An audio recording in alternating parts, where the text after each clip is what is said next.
O livro começa com Deus ordenando o caos e criando o mundo em 6 dias, culminando com a criação do homem e da mulher à sua imagem. A história continua com a queda da humanidade, a história de Caim e Abel, o dilúvio e a Torre de Babel, destacando a constante interação entre Deus e a humanidade. Nos capítulos de 12 a 50, o foco muda para Abraão, a quem Deus chama para deixar sua terra e sua família e ir para uma terra que Deus lhe mostrará. A história de Abraão, Isaque, Jacó e José destaca a fidelidade de Deus em cumprir suas promessas, apesar das circunstâncias difíceis. Essas duas partes estão conectadas por uma história contínua que destaca a relação entre Deus e a humanidade, mostrando como ele está ativamente envolvido na história humana desde o início. O livro de Gênesis não é apenas o primeiro livro da Bíblia, mas também estabelece as bases para toda a história bíblica, mostrando como Deus escolheu um povo para si mesmo e como ele está sempre buscando restaurar a relação perdida com a humanidade.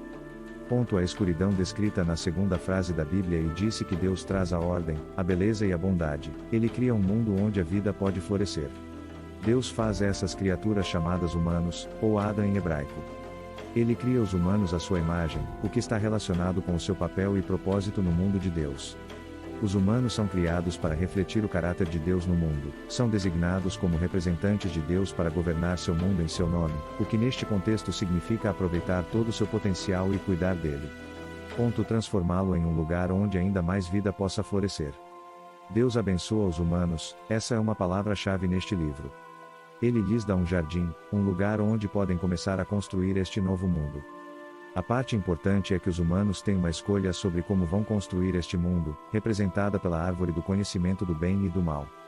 Até agora, Deus forneceu e definiu o que é bom e o que não é, mas agora ele está dando aos humanos a dignidade e a liberdade de escolher.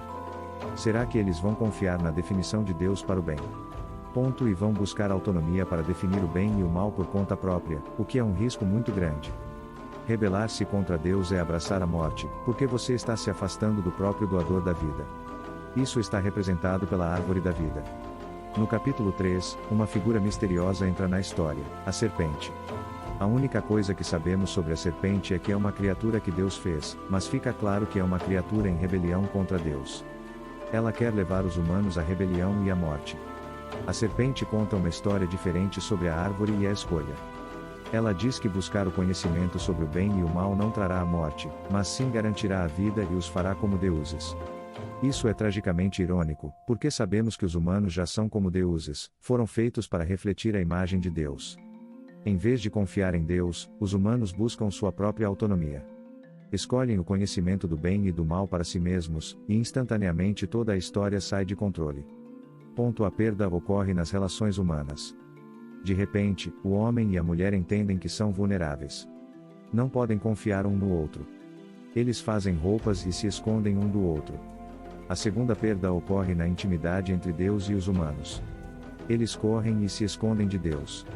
Quando Deus os encontra, começam a culpar um ao outro sobre quem iniciou esta rebelião.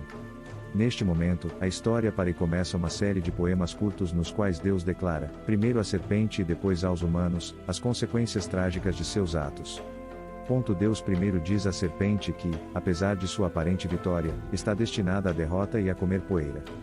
Deus promete que um dia, uma semente, ou seja, um descendente, virá da mulher e dará um golpe letal na cabeça da serpente. Isso parece ser uma grande notícia, mas essa vitória terá um custo, pois a serpente também dará um golpe letal no calcanhar do descendente enquanto está sendo esmagada. A promessa deste guerreiro ferido é misteriosa, mas no fluxo da história até agora, você pode ver. A promessa deste guerreiro ferido é misteriosa, mas no curso da história até agora, você pode ver isso como um ato de graça de Deus. Os humanos acabaram de se rebelar, e o que Deus faz? Ele promete resgatá-los, mas isso não elimina as consequências das decisões humanas.